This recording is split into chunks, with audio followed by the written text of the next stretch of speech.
This will change your life. Read my lips. This will change your life. Ang sarap!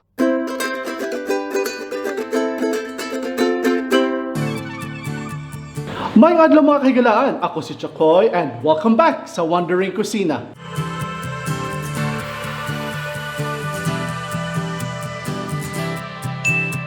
Watch till the end of the video kasi may bago kaming quote of the day na baka makatulong sa inyo dahil nakatulong ito sa amin.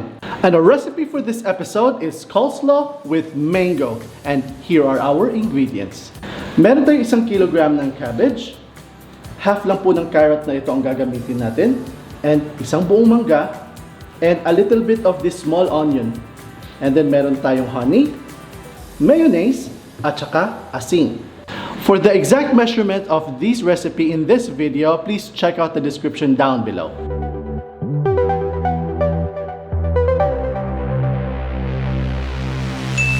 The first thing we have to do is tanggalin natin yung outer layer ng cabbage natin. And then, let's slice this in half. And tanggalin natin yung stalk na nasa gitna. And then, i-slice lang natin.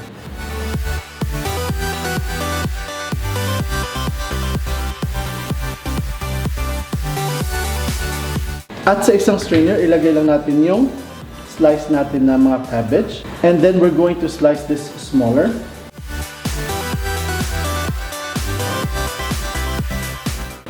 You have options of how you want to make the slice. It's either this big or pwede yung mahahabang strands, or you can actually make it really small like yung sa fast food chain.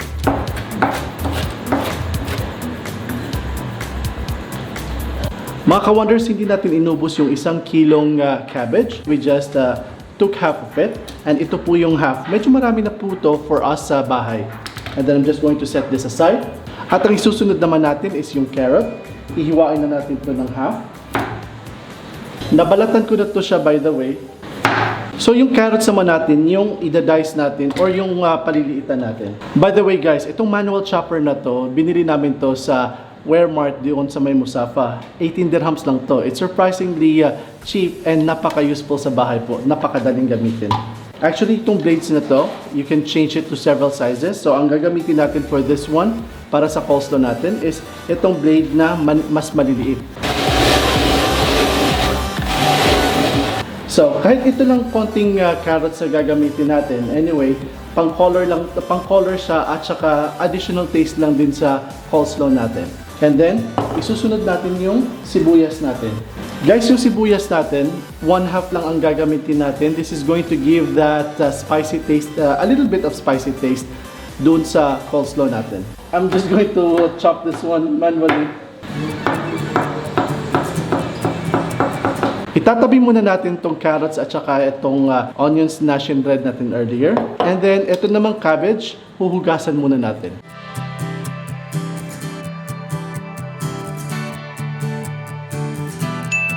So now mga ka-wonders, nahugasan na natin yung cabbage natin at na-drain na rin natin ito. Just remember, you have to wash it properly and make sure na na-drain nyo po ng maayos ito. Now, mag-start na tayo ng mixture natin.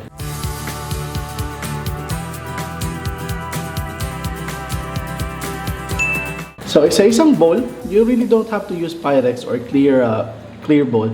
Yung may lalagyanan lang kayo, okay na yun. So ilalagay natin yung cabbage natin. And now, ihalo natin yung carrots natin at saka yung onions. And we're going to add 2 to 3 tablespoons of mayonnaise, or probably we are going to adjust it according to sa dami ng cabbage natin or mixture natin. Ayan.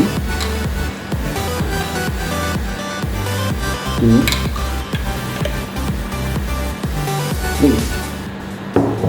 Try muna natin to ha. Kutsarang gagamitin ko sa paghalo.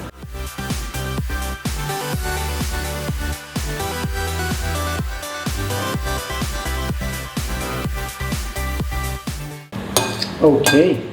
Na-mix na siya ng maayos. Kaso, feeling ko, kulang pa siya ng mayo. So, dadagdagan lang natin ng konti. Siguro mga 1 tablespoon pa ulit.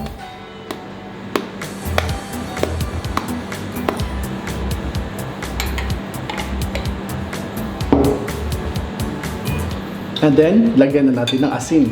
Yung asin natin, we'll start with 1/4 teaspoon of asin. Okay?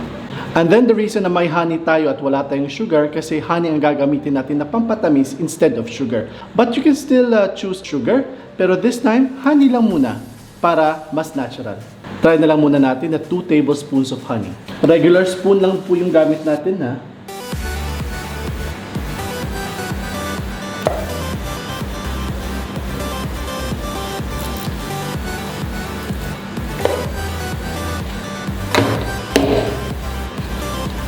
Okay. Mukha na siyang masarap at mabango.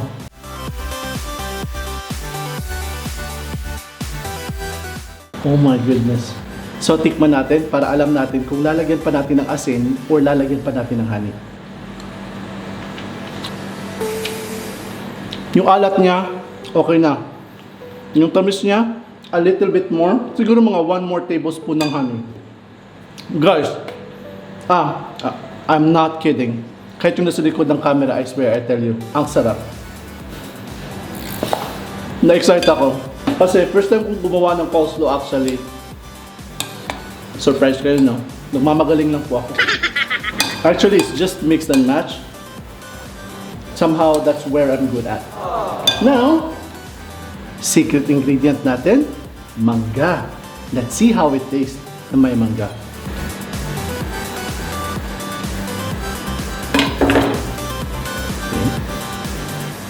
Slice lang natin. Gaya ng kung paano kayo mag-slice ng mangga para sa mga bata. I usually add mangoes, especially sa mga ibang salad na prepare ko. And it really turns out to be great.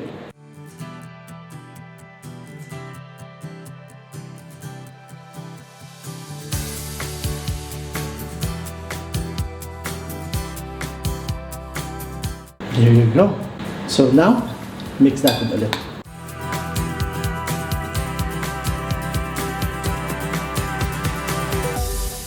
Ngayon, para mas may smoky flavor yung coleslaw natin, lalagyan natin ng konting pepper.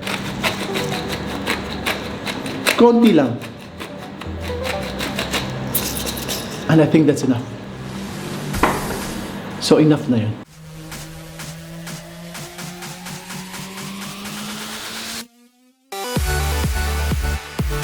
Look at that. Kita nyo? Ang ganda tignan. Tignan yan. Ang ganda. Natikman na natin kung gaano siya kasarap.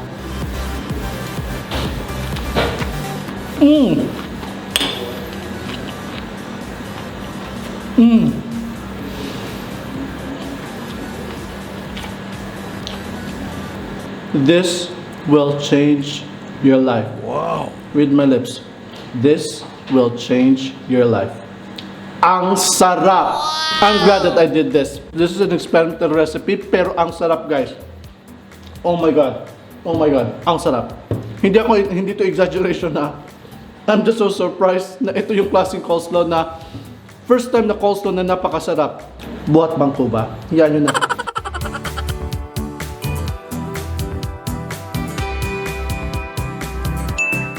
At kung ito yung sides, kung coleslaw ang sides nyo sa main dish nyo, you have to create this ahead or you have to make this ahead of the main dish. Kasi you have to put this in the fridge at para ma-marinate or ma-absorb nung cabbage natin yung lasa ng mga ingredients natin. At masarap siya kung medyo malamig ng konti.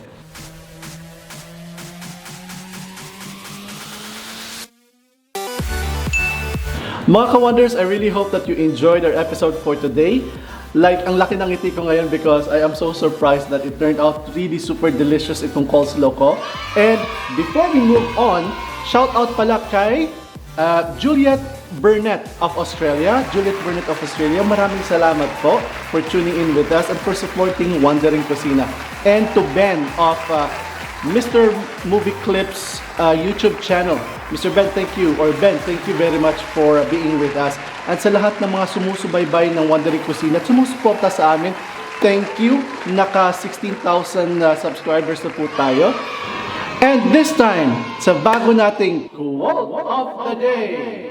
napakagandang pakinggan. And dapat nakakatulong to sa atin at sana makakatulong sa inyo. And our quote for the day is, "If your dreams don't scare you, they are too small." Ibig sabihin yan mga ka-wonders, you have to dream big at mangarap ng mas malaki pa sa kaya niyo. And who knows, the universe will conspire towards the fulfillment of your dreams. And that's the reason why I'm doing this and para sa inyo mga ka-wonders. Daghang salamat mga ka-wonders, and don't forget to subscribe to our channel Wondering Kusina and hit that notification bell para ma-updated kayo sa lahat ng mga bagong videos namin. May Facebook page kami, Instagram, and Twitter. Daghang salamat, stay cool, stay safe, and peace!